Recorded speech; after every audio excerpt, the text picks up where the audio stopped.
Mari kita berdoa.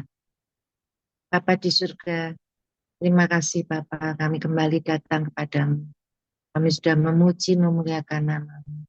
Kiranya pujian kami boleh menjadi dupa yang harum di hadapan-Mu. Dan sebentar Tuhan kami akan mendengarkan firman-Mu. Firman-Mu yang akan menjadi pelita bagi hidup kami, terang bagi jalan-jalan kami. Tuhan urapi hamba-Mu yang akan menyampaikan firman-Mu. Pastor Paul, kiranya Tuhan dia boleh menyampaikan kebenaran firman-Mu. Firman-Mu yang menjadi kekuatan, firman-Mu yang boleh menjadi jawaban, firman-Mu yang boleh menjadi jalan keluar. Terima kasih Tuhan, kami serahkan semua ke dalam tangan-Mu, pimpin kami semua. Terima kasih, di dalam nama-Mu Tuhan Yesus kami berdoa. Haleluya, amin. Amin. Terima kasih Bu Ruhana Budi. Silakan Bu Efrata. Ya, kita akan membaca firman Tuhan dari 2 Samuel 6 ayat 1 sampai 23. Daud mengumpulkan pula tempat orang pilihan di antara orang Israel. 30.000 orang banyaknya. Kemudian bersiaplah Daud, lalu berjalan dari Baale Yehuda dengan seluruh rakyat yang menyertainya untuk mengangkut dari sana tabut Allah yang disebut dengan nama Tuhan semesta alam yang bertahta di atas kerubim. Mereka menaikkan tabut Allah itu ke dalam kereta yang baru setelah mengangkatnya dari rumah Abinadab yang di atas bukit. Lalu Uza dan Hayo, anak-anak Abinadab, mengantarkan kereta itu. Uza berjalan di samping tabut Allah itu, sedang Hayo berjalan di depan tabut itu. Daud dan seluruh kaum Israel menari-nari di hadapan Tuhan dengan sekuat tenaga, diiringi nyanyian, kecapi, gambus, rebana, kelentung, dan ceracap. Ketika mereka sampai ke tempat pengirikan Nakon, maka Uza mengulurkan tangannya kepada tabut Allah itu, lalu memegangnya. Karena lembu-lembu itu tergelincir. Maka bangkitlah murka Tuhan terhadap Uza, lalu Allah membunuh dia di sana karena keterpurannya itu. Ia mati di sana dekat tabut Allah itu. Daud menjadi marah, karena Tuhan telah menyambar Uza demikian hebatnya. Maka tempat itu disebut orang Peres Uza sampai sekarang. Pada waktu itu, Daud menjadi takut kepada Tuhan, lalu katanya, "Bagaimana tabut Tuhan itu dapat sampai kepadaku?" Sebab itu, Daud tidak mau memindahkan tabut Tuhan itu ke tempatnya, ke kota Daud. Tetapi Daud menyimpang dan membawanya ke rumah Obed Edom, orang Gad itu. Bulan lamanya tabut Tuhan itu tinggal di rumah Obed Edom, orang Gad itu. Dan Tuhan memberkati Obed Edom dan seisi rumahnya. Diberitahukanlah kepada Raja Daud. Demikian. Tuhan memberkati seisi rumah Obed Edom dan segala yang ada padanya. Oleh karena tabut Allah itu. Lalu Daud pergi mengangkut tabut Allah itu dari rumah Obed Edom ke kota Daud dengan sukacita. Apabila pengangkat tabut Tuhan itu melangkah maju 6 langkah, maka ia mengorbankan seekor lembu dan seekor anak lembu gemukan. Dan Daud menari-nari di hadapan Tuhan dengan sekuat tenaga. Ia berbaju efod dari kain lenan. Daud dan seluruh orang Israel mengangkut tabut Tuhan itu dengan diiringi sorak dan bunyi sangkakala. Ketika tabut Tuhan itu masuk ke kota Daud, maka Mikal, anak perempuan Saul, menjenguk dari jendela. Lalu melihat Raja Daud meloncat-loncat serta menari-nari di hadapan Tuhan. Sebab itu ia memandang rendah Daud dalam hatinya. Tabut Tuhan itu dibawa masuk, lalu diletakkan di tempatnya, di dalam kemah yang dibentangkan Daud untuk itu. Kemudian Daud mempersembahkan korban bakaran dan korban keselamatan di hadapan Tuhan. Setelah Daud selesai mempersembahkan korban bakaran dan korban keselamatan, diberkatinya lah bangsa itu demi nama Tuhan semesta alam. Lalu dibagikannya kepada seluruh bangsa itu, kepada seluruh khalayak ramai Israel, baik laki-laki maupun perempuan, kepada masing-masing seketul roti bundar, sekerat daging, dan sepotong kue kismis. Sesudah itu pergilah seluruh bangsa itu, masing-masing ke rumahnya. Ketika Daud pulang untuk memberkati, salam kepada seisi rumahnya, maka keluarlah Mikal binti Saul mendapatkan Daud. Katanya, betapa raja orang Israel yang menelanjangi dirinya pada hari ini di depan mata budak-budak perempuan para istrinya. Mereka merasa dirinya terhormat pada hari ini seperti orang hina dan tidak malu-malu menelanjangi dirinya. Tetapi berkatalah Daud kepada Mikal di hadapan Tuhan yang telah memilih aku dengan menyisihkan ayahmu dan segenap keluarganya untuk menunjuk aku menjadi raja atas umat Tuhan, yakni atas Israel. Di hadapan Tuhan aku menari-nari, bahkan aku akan menghinakan diriku lebih daripada itu.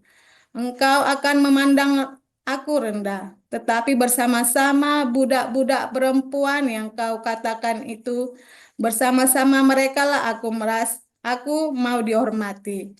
Mikal binti Saul tidak mendapat anak sampai hari mati. Lanjut, Pak Maruli Siregar. Ya, selanjutnya mari kita mendengarkan dari Markus 14 ayat 1 sampai 31. Hari Raya Paskah dan Hari Raya Roti Tidak Beragi akan mulai 2 hari lagi.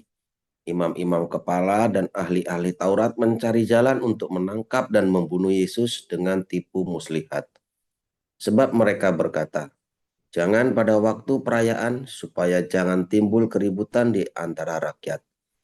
Ketika Yesus berada di Betania, di rumah Simon si kusta, dan sedang duduk makan, datanglah seorang perempuan membawa suatu buli-buli pualam berisi minyak narwastu murni yang mahal harganya. Setelah dipecahkannya leher buli-buli itu, dicurahkannya minyak itu ke atas kepala Yesus. Ada orang yang menjadi gusar dan berkata seorang kepada yang lain, untuk apa pemborosan minyak narwastu ini? Sebab minyak ini dapat dijual 300 dinar lebih dan uangnya dapat diberikan kepada orang-orang miskin.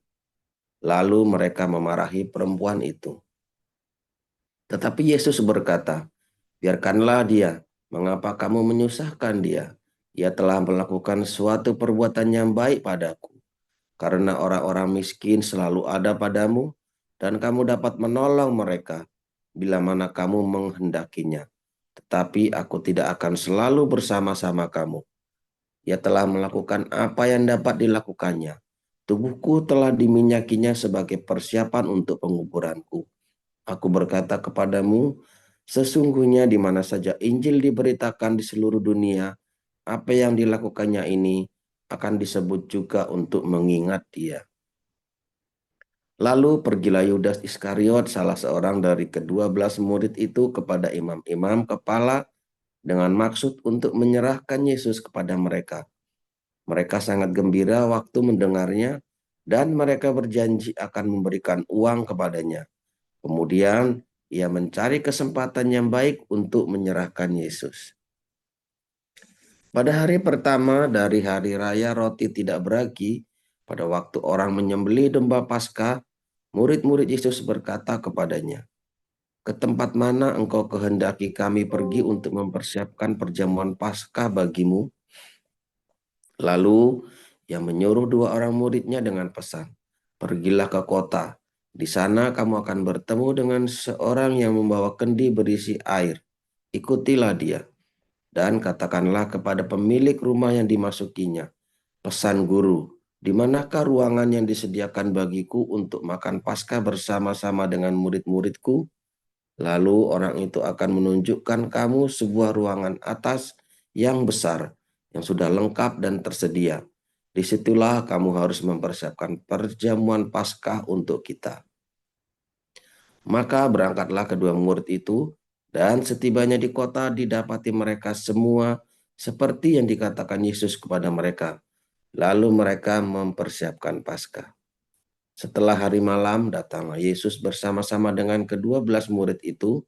Ketika mereka duduk di situ dan sedang makan, Yesus berkata, "Aku berkata kepadamu, sesungguhnya seorang di antara kamu akan menyerahkan aku, yaitu dia yang makan dengan aku." Maka sedihlah hati mereka dan seorang demi seorang berkata kepadanya, "Bukan aku ya Tuhan." Ia menjawab, "Orang itu ialah salah seorang dari kamu yang 12 ini. Dia yang mencelupkan roti ke dalam satu pinggan dengan aku. Anak manusia memang akan pergi sesuai dengan yang tertulis tentang dia. Akan tetapi, celakalah orang yang olehnya anak manusia itu diserahkan. Adalah lebih baik bagi seorang orang itu sekiranya ia tidak dilahirkan." Dan ketika Yesus dan murid-muridnya sedang makan, Yesus mengambil roti, mengucap berkat, memecah-mecahkannya, lalu memberikannya kepada mereka dan berkata, "Ambillah, inilah tubuhku." Sesudah itu ia mengambil cawan, mengucap syukur, lalu memberikannya kepada mereka, dan mereka semuanya minum dari cawan itu. Dan ia berkata kepada mereka, "Inilah darahku, darah perjanjian yang ditumpahkan bagi banyak orang. Aku berkata kepadamu, sesungguhnya aku tidak akan minum lagi hasil pokok anggur sampai pada hari aku meminumnya, yaitu yang baru dalam kerajaan Allah." Sesudah mereka menyanyikan nyanyian pujian, pergilah mereka ke Bukit Zaitun. Lalu Yesus berkata kepada mereka, "Kamu semua akan tergoncang imanmu, sebab ada tertulis, aku akan memukul gembala, dan domba-domba itu akan tercerai-berai. Akan tetapi, sesudah aku bangkit, aku akan mendahului kamu ke Galilea." Kata Petrus kepadanya, "Biarpun mereka semua tergoncang imannya, aku tidak." Lalu kata Yesus kepadanya, "Aku berkata kepadamu, sesungguhnya pada hari ini, malam ini juga, sebelum ayam berkokok 2 kali, engkau telah menyangkal aku 3 kali."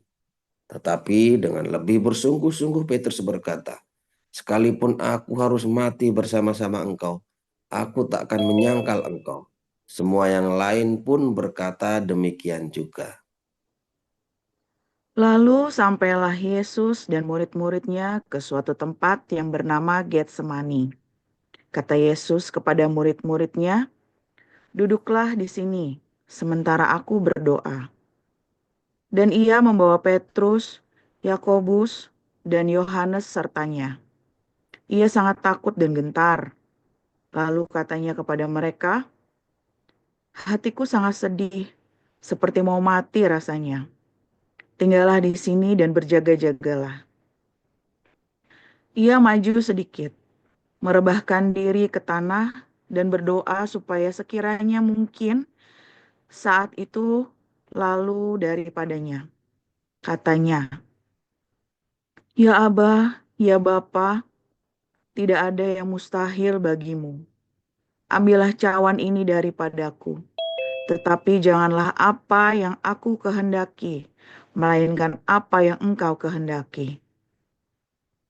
Setelah itu ia datang kembali dan mendapati ketiganya sedang tidur. Dan ia berkata kepada Petrus, "Simon, sedang tidurkah engkau? Tidakkah engkau sanggup berjaga-jaga 1 jam? Berjaga-jagalah dan berdoalah, supaya kamu jangan jatuh ke dalam pencobaan. Roh memang penurut, tetapi daging lemah." Lalu ia pergi lagi dan mengucapkan doa yang itu juga. Dan ketika ia kembali pula, ia mendapati mereka sedang tidur, sebab mata mereka sudah berat dan mereka tidak tahu jawab apa yang harus mereka berikan kepadanya. Kemudian ia kembali untuk ketiga kalinya dan berkata kepada mereka, "Tidurlah sekarang dan istirahatlah. Cukuplah, saatnya sudah tiba. Lihat, Anak Manusia diserahkan ke tangan orang-orang berdosa. Bangunlah, marilah kita pergi. Dia yang menyerahkan aku sudah dekat." Waktu Yesus masih berbicara, muncullah Yudas, salah seorang dari ke-12 murid itu. Dan bersama-sama dia, serombongan orang yang membawa pedang dan pentung, disuruh oleh imam-imam kepala, ahli-ahli Taurat, dan tua-tua. Orang yang menyerahkan dia telah memberitahukan tanda ini kepada mereka. Orang yang akan kucium, itulah dia. Tangkaplah dia dan bawalah dia dengan selamat. Dan ketika ia sampai di situ, ia segera maju mendapatkan Yesus dan berkata, "Rabi," lalu mencium dia. Maka mereka memegang Yesus dan menangkapnya.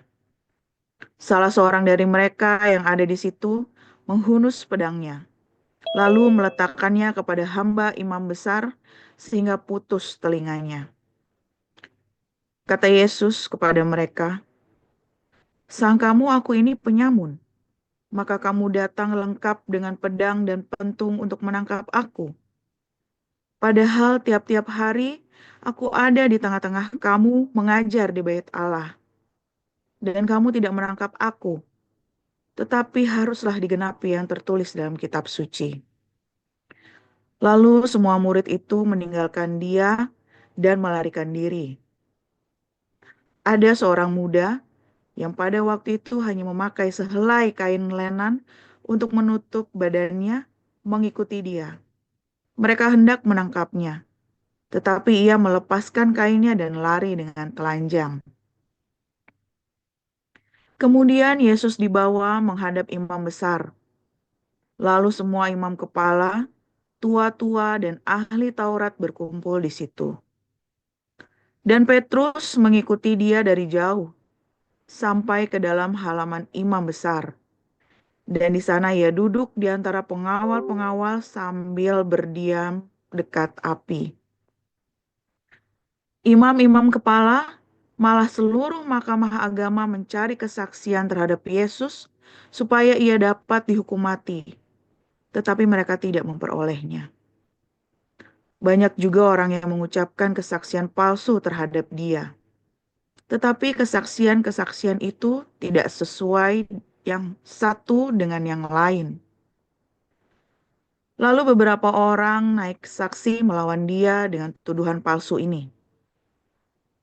"Kami sudah mendengar orang ini berkata, 'Aku akan merubuhkan bait suci buatan tangan manusia ini, dan dalam 3 hari akan kudirikan yang lain, yang bukan buatan tangan manusia.' Dalam hal ini pun kesaksian mereka tidak sesuai yang satu dengan yang lain." Maka imam besar bangkit berdiri di tengah-tengah sidang dan bertanya kepada Yesus. Katanya, "Tidakkah engkau memberi jawab atas tuduhan-tuduhan saksi-saksi ini terhadap engkau?" Tetapi ia diam dan tidak menjawab apa-apa. Imam besar itu bertanya kepadanya sekali lagi. Katanya, "Apakah engkau Mesias, anak dari yang terpuji?" Jawab Yesus, "Akulah dia. Dan kamu akan melihat Anak Manusia duduk di sebelah kanan Yang Maha Kuasa dan datang di tengah-tengah awan-awan di langit." Maka imam besar itu mengoyakkan pakaiannya dan berkata, "Untuk apa kita perlu saksi lagi? Kamu sudah mendengar hujatnya terhadap Allah. Bagaimana pendapat kamu?" Lalu dengan suara bulat mereka memutuskan bahwa dia harus dihukum mati. Lalu mulailah beberapa orang meludahi dia dan menutupi mukanya dan meninjunya sambil berkata kepadanya, "Hai Nabi, cobalah terka." Malah para pengawal pun memukul dia. Pada waktu itu Petrus masih ada di bawah, di halaman. Lalu datanglah seorang hamba perempuan imam besar. Dan ketika perempuan itu melihat Petrus sedang berdiam, ia menatap mukanya dan berkata, "Engkau juga bersama-sama dengan Yesus, orang Nazaret itu." Tetapi ia menyangkalnya dan berkata, "Aku tidak tahu dan tidak mengerti apa yang kau maksud." Lalu ia pergi ke serambi muka dan berkokoklah ayam. Ketika hamba perempuan itu melihat Petrus lagi, berkatalah ia pula kepada orang-orang yang ada di situ, "Orang ini adalah salah satu dari mereka." Tetapi Petrus menyangkalnya pula. Tidak lama kemudian, orang-orang yang ada di situ berkata juga kepada Petrus, "Engkau ini pasti salah seorang dari mereka, apalagi engkau seorang Galilea."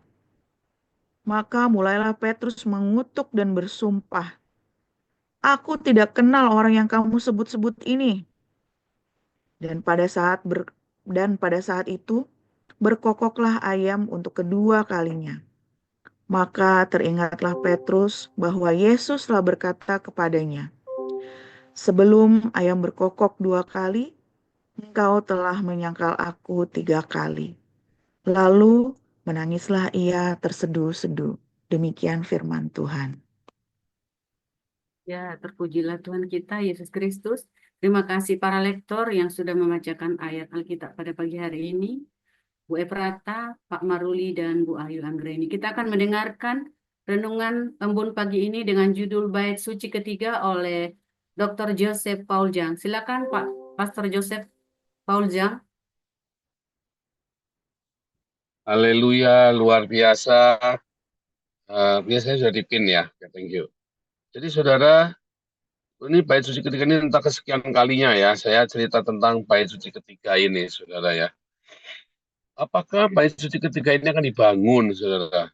Kemungkinannya kecil sekali. Ya, secara politis, orang Israel nggak kepengin, saudara ya. Orang-orang rabi-rabi Yahudi ini nggak kepengin. Kenapa? Karena begitu bait suci ketiga ini dibangun, maka generasi rabbinik ini akan hancur, maka para imam ini nanti akan berkuasa, saudara. Tentu saja nggak mau nih orang Yahudi ini kehilangan jatah, ya saudara ya. Jadi secara politis nggak mau. Kedua, selama 2000 tahun orang Yahudi percaya bahwa kita inilah bait suci, bukan gedung itu. Dan sudah 2 kali mereka gagal. Jadi buat apa membangun yang ketiga? Itu kata dosen saya ya. Namanya, aduh, bentar ya. Yang Yosikayas atau yang saya lupa ya. Bukan. Namanya, satu lagi ya, David Barak, saudara yang bilang ya. Dia bilang, kita ini sudah 2 kali. Ini ya, apa namanya, Federman, namanya Federman ya. Namanya Isaac Federman. Dia bilang, ngapain kita bikin yang ketiga? Ya, menarik juga ya, punya bait suci ya, kita punya kebanggaan sesuatu. Tapi buat apa? Ya, saudara ya. Jadi, secara politis tidak mungkin, dan secara historis juga tidak mungkin. Secara teologis mereka percaya bahwa bait suci adalah kita. Ya, yang terakhir mungkin bisa, tapi sebagai objek wisata saja, saudara ya. Mungkin suatu, tapi itu mereka ngepet enggak. Jadi lalu itu proyek kita proyek itu cuman buat itu kan yang bikin orang Kristen bukan orang Yahudi, saudara. Grupnya evangelis, ya kan? Grupnya evangelical, ya. Jadi nggak bikin gitu. Lalu, saudara, Tuhan Yesus pun sebetulnya juga sama ya, runtuh beneran ya. Yesus berkata runtuhkan bait suci ini, dan runtuh beneran, saudara ya. Bait suci itu diruntuhkan beneran, ya. Saudara, Anda pikir orang Yahudi bangga dengan bait suci yang kedua, saudara? Enggak, saudara. Kenapa? Karena orang Yahudi melihat bait suci yang kedua itu adalah campur tangannya Herodes yang bukan orang Yahudi, saudara. Dan bait suci kedua ini sendiri ya dibiayai oleh seorang kafir, oleh seorang goyim, yaitu Kores, ya. Dan banyak sekali ya tambahan-tambahan ruangan-ruangan di bait suci yang kedua itu adalah Herodes yang menginisiasi.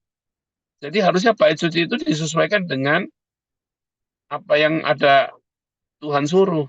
Tetapi ini sudah terjadi modifikasi campur tangan manusia. Nah, sebetulnya orang Yahudi ngerti itu, saudara ya. Bahwa bait suci kedua ini bukan sesuatu yang membanggakan buat mereka. Namun ada beberapa orang yang sudah terjun di dalam bisnis agama yang menjadikan bait suci kedua ini sebagai bisnis. Makanya Tuhan Yesus berkata, runtuhkan. Aku akan bangun dalam 3 hari. Artinya apa? Sesuatu yang baru dan runtuh, saudara ya. Dan diruntuhkan benar-benar. Dan sejak itu orang Yahudi bait sucinya adalah kita. Apa konsekuensi, saudara, kalau kita ini bait suci? Anda semua kebanyakan berretorika ya. Kita ini bait suci. Makanya, ya kalau kita ini bait suci, maka kita harus menjaga Roh Kudus. Anda yakin, saudara? Kalau tubuh Anda adalah bait suci, Anda yakin Anda hidup kudus, saudara? Kalau tubuh Anda bait suci, Anda yakin ya semua sumpah serapah hidupmu, semua dendam hidupmu itu yang ya kan, yang kamu simpan, kebencian, kemarahan, kamu yakin kamu bait suci, saudara? Dan ternyata banyak orang, walaupun secara teoritis, oh ini tubuh kita bait suci, tetapi dia tidak sungguh-sungguh percaya, dia tidak ngerti bahwa benar-benar bait suci, saudara. Sehingga di situ ada berkat dan ada kutuk, saudara. Bait suci itu kan menjadi berkat atau menjadi kutuk. Karena di bait suci itulah, ya, di dalam bait suci itulah, saudara, maka kuasa Tuhan itu dinyatakan. Masalahnya satu, benarkah tubuhmu itu bait suci? Kalau tubuhmu itu bait suci, mengapa kamu main-main dengan percabulan dan perzinahan? Kamu pikir bisa bercanda? Percabulan dan perzinahan, kakak-kakakan, adik-adikan. Kamu pikir bait suci bisa bercanda, saudara? Dengan kekudusan. Ya, bonceng-boncengan, yang-yangan. Aduh, saudara. Kamu pikir Tuhan akan biarkan, saudara? Disambar, geledek, mati kamu, saudara. Ya kan? Ya kan? Karena disitulah hadirat Allah dalam hidupmu itu. Masalahnya, mengapa kamu main-main? Karena kamu tidak tahu kalau bait tubuhmu adalah bait suci. Kamu hanya berretorika dengan terminologi bait suci itu. Kamu nggak sungguh-sungguh mengimani.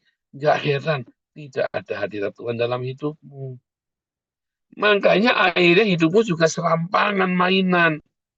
Kamu pikir kamu bisa ya berteologi dan kamu bisa berkata-kata tentang Tuhan. Ya, sementara kamu hidup dalam ketidakkudusan. Oh, I'm okay, aku nggak apa-apa, aku nggak apa-apa, aku nggak apa-apa. Apa-apa, saudara. Serius, saudara, apa-apa. Mengapa orang-orang, hei Tuhan, kutuklah aku. Kenapa nggak dikutuk sama Tuhan, saudara? Karena Tuhan tidak suka mengutuk. Tapi iblis nunggu momentum itu. Hei Tuhan, kutuklah aku. Oh, digarap benar sama iblis, saudara ya. Bukan Tuhan. Makanya kan, saya kan bilang sama orang Islam, kalau Allahnya Islam itu memang ada, kenapa saya sampai sekarang masih enak, masih hebat, tambah gede. Buktinya kan Allah Islam nggak ada. Makanya saya makin hebat kan sekarang kan. Tetapi dibalik, kalau Allah Kristen ada, mengapa orang-orang Islam yang mengutuki Yesus tidak celaka? Kenapa Yesus tidak menghukum? Karena yang menghukum bukan Yesus, tetapi iblislah yang akan mencuri, membunuh, dan membinasakan hidupmu, saudara. Ya kan? Dan semua mu'alaf, ya, yang nggak benar, yang canda, ya, yang main-main, yang guyonan tidak sopan tentang Tuhan Yesus, disambar sama iblis. Bukan Tuhan Yesus yang menghukum, saudara. Tuhan Yesus ingin orang-orang ini kembali bertobat. Tetapi itu tadi, serahkanlah tubuhnya pada iblis. Supaya jiwanya selamatkan. Itulah sebabnya para mu'alaf ini banyak sekali kena bencana, saudara. Saudara, pernah ada orang mau nyelakain hidup saya, saudara ya. Saya cuma bilang, saya ini sudah melayani Tuhan. Akan kubongkar semuanya. Orang itu kemudian mati. Ada 2 orang ya, saudara ya. Dan Anda lihat sendirilah, banyaklah yang mau nyelakain saya, malah celaka sendiri. Saya bilang, karena saya adalah bait suci. Dan saya hidup di dalam bait suci itu. Lalu kamu mau main-main dengan bait suci yang saya hidupi ini. Maka kamu sedang main-main sama Tuhan. Syaratnya apa, saudara? Syaratnya saya harus jaga hidup saya di dalam kasih dan kekudusan tanpa syarat, saudara, tanpa kompromi. Makanya saya hati-hati sekali dengan namanya kasih dan kekudusan tanpa kompromi, saudara. Ada beberapa orang ya, mencoba ngerayu-rayu saya, apalagi kalau di Facebook itu ya, ada perempuan cantik, nggak jelas semuanya fotonya seronok-seronok, terus apa nge-add, hai kok Paul, apa kabar pastor, terus ngobrol ini, langsung saya delete, saudara. Apalagi pengikutnya dia, followernya, teman-temannya nggak ada yang kenal semua, saya cuma 600 lagi, saudara ya, cuma 300, cuma 600. Ya, terus dia isinya pamer-pamer tubuhnya mulus, apa segala macam ya. Nggak jorok, enggak, cuma kelihatan cantik, bersolek. Langsung saya delete, saudara. Seringkali orang-orang ini kita bisa lengah, kita lalai. Ya tiba-tiba kirim apa, terus kita kepancing ya. Ini kan udah kejadian kan? Ada hamba Tuhan kepancing yang begituan kan? Nah, seringkali tidak ada yang kebal dengan percabulan dan perzinahan soalnya. Maksud saya termasuk Anda. Tidak ada yang kebal dengan percabulan perzinahan, saudara. Tidak ada yang kebal. Kita yang kudu lari. Karena kamu yakin tubuhmu adalah bait suci, kamu larikan. Jaga hidupmu benar-benar, saudara. Saudara, mengapa banyak orang bisa kena guna-guna, kena apa namanya santet? Orang Kristen, saudara. Karena dia tidak menjaga hidupnya benar-benar. Dia tidak serius dengan hidupnya bahwa hidupnya adalah bait suci. Kalau tubuhnya adalah bait suci, maka ada roh Allah di dalamnya kan. Dan bagaimana ada roh Allah lalu bisa ada roh setan secara bersamaan? Artinya tidak ada roh Allah lagi di dalamnya, hanya tinggal sisa-sisa dari hembusan Allah aja yang jadi rohmu, yang jadi hati nuranimu. Lalu sepenuhnya hidupmu dikuasai oleh dagingmu, saudara. Ya, itulah setan dalam hidupmu, saudara, dikuasai oleh setan. Makanya bisa ucuk-ucuk kerasukan kamu, bisa ucuk-ucuk kamu itu bisa kesetanan, belingsatan, tak karu-karuan, tiba-tiba bisa cabul minta ampun, tiba-tiba kamu bisa dikuasai oleh dendam kesumat, bisa-bisa kamu dikuasai oleh amarah yang tidak lewat batas, yang suatu hari kan kamu sesali. Tapi mengapa itu bisa terjadi? Karena kamu tidak membuat tubuhmu menjadi bait suci dan menguduskan bait suci itu, saudara. Tidak kamu rawat. Kamu selalu melampiaskan hawa nafsumu. Kamu pikir, ya, kamu lampiaskan hawa nafsumu itu terus kamu menang gitu. Seneng gitu ya kan. Bodoh, saudara. Setiap kali kamu melampiaskan hawa nafsumu, kemarahanmu, dendammu, kecabulanmu, ya setiap kali kamu melampiaskan hawa nafsu untuk membuli orang lain, mocking orang lain, sebetulnya kamu sedang merusak bait suci itu, saudara. Kamu tidak menjaganya di dalam kekudusan. Lalu kamu berpikir bahwa oh, tubuh kita ini bait suci. Itu hanya tinggal retorika, cuman tinggal formalitas, omongan-omongannya tidak ada kuasanya sama sekali. Dan ketika ya, iblis datang, dijarah nggak bait suci ini? Dijarah kayak Jenderal Titus, menjarah kayak apa namanya Nebuchadnezzar, ya kan? Nebuzaradan itu yang menghancurkan bait suci pertama, Jenderal Titus yang menghancurkan bait suci kedua. Dijarah kamu, saudara, bait suci itu. Seluruh perbendaharanya diambil sampai nggak ada lagi yang tersisa. Karena kamu bermain-main dengan kekudusan bait suci, kamu tidak rawat bait.